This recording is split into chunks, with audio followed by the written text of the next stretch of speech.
Sansa Stark is just Barbie from the opening sequence of the Barbie movie, and if you look at her and her characterization with that in mind, I think you'll understand her just a little bit better. And you'll also understand why there is such a huge divide between Sansa and Arya in terms of temperament and reaction to the unfortunate circumstances that they find themselves in. This week on the podcast, Spicer and I got to our first Sansa chapter, and as we were talking about it, we both kind of came to the realization that she's Barbie from the opening sequence of the Barbie movie, because there's an idealized world that this one character lives in and basically just goes through the motions every day, repeating because there's no reason to think that anything isn't real or is different about this world that they're inhabiting. There's an order to things. There's a beauty to things.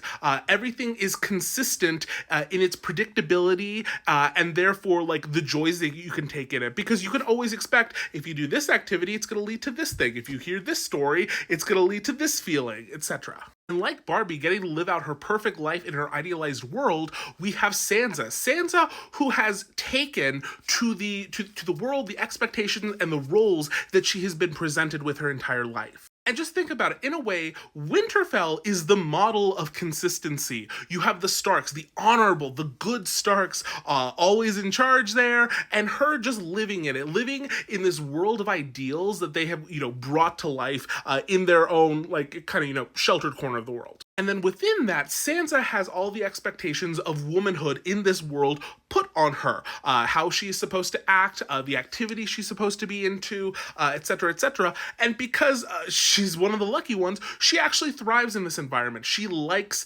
the things that have been put on her, those expectations, those activities, etc. And so because these things have all come together, that consistency along with her thriving and enjoying of these activities and these roles, Sansa has a perfect world in her head. Everything is working as it should. And not only is everything working as it should, but it's functioning to reinforce itself. All the things that she takes in furthers the idea of the perfection, of the idealized. You have the Starks acting as that model family. Her watching her mother, her father behave as they should enforces these ideas in Sansa's head. Even like, if you can call it this, the media, quote unquote, that she takes in, like the entertainment that she takes in, the songs, the stories, the poetry, all of it reinforces this particular worldview, this worldview that revolves around honor and the right way of doing things. And so because everything is functioning correctly and she thrives in this environment, she internalizes it, and she also works to perpetuate it as well.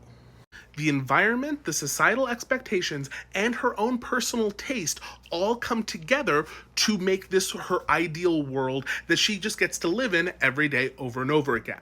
But Arya doesn't, because even though she's technically in the same world, she really isn't. Because yes, Arya does have the same environment, she is being subjected to the same societal roles, but the third thing, the crucial thing, her own personal taste, is inconsistent with these other things. Like, yes, she of course loves huge aspects of her family and stuff, but there are areas of life, of these societal expectations and norms in the environment that she doesn't jive with, that don't feel natural to her, and they cause friction for her as she tries to exist within this space. Arya's context for taking in the world, for how she perceives the world, is completely different than Sansa's, because she doesn't fully jive with it. Because she has never been fully satisfied, it isn't a huge logical leap to see that, the world is kind of dark sometimes, and there are going to be disappointments out there, in a way that has never occurred to Sansa, despite them being very close in age. Because remember, Sansa is 11,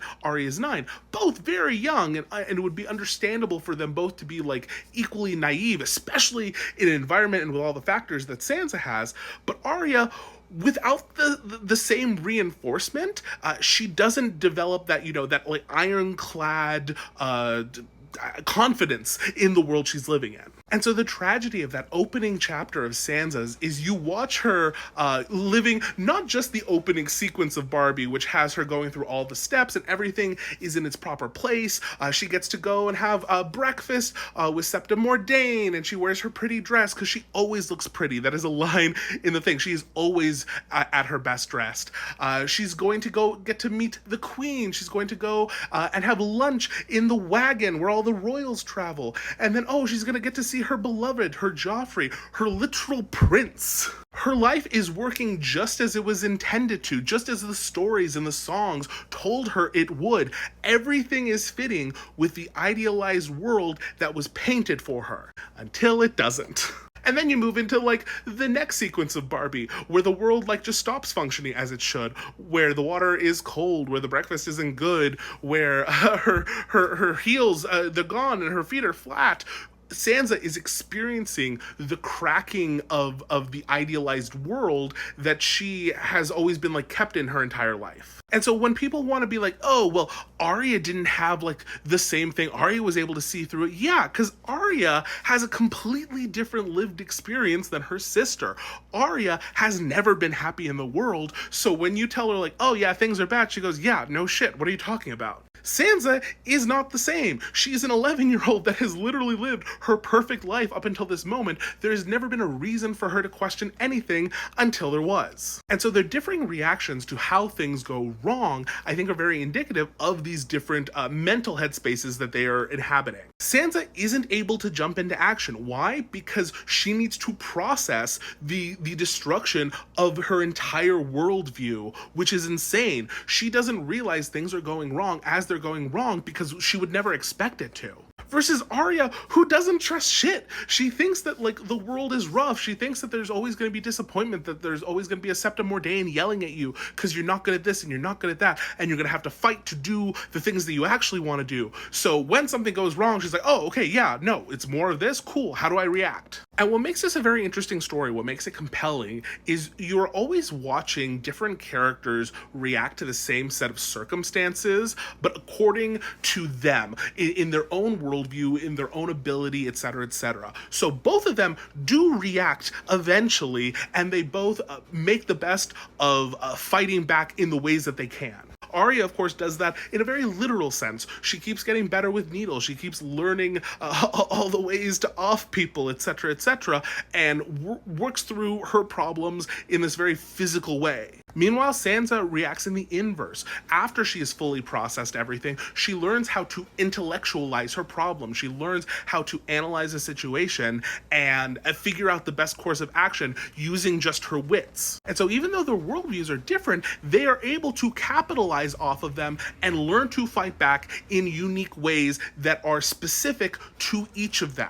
Sansa learns awareness, which eventually becomes her superpower. So if she had not had her initial idealized worldview that had to be broken, she would have never developed this awareness when she was watching it happen in real time. Arya's dissatisfaction with her world has led her to seek out things that bring her joy that are outside the box. This will eventually help her as she continues to figure out unconventional ways to survive. So no, one isn't better than the other. There isn't a right way or a wrong way of dealing with the situation because their situations are unique. Because as we saw in the Barbie movie, if you start off in Barbieland, you're going to react to the world a little differently than if you start off in the real world. Okay, good night, y'all.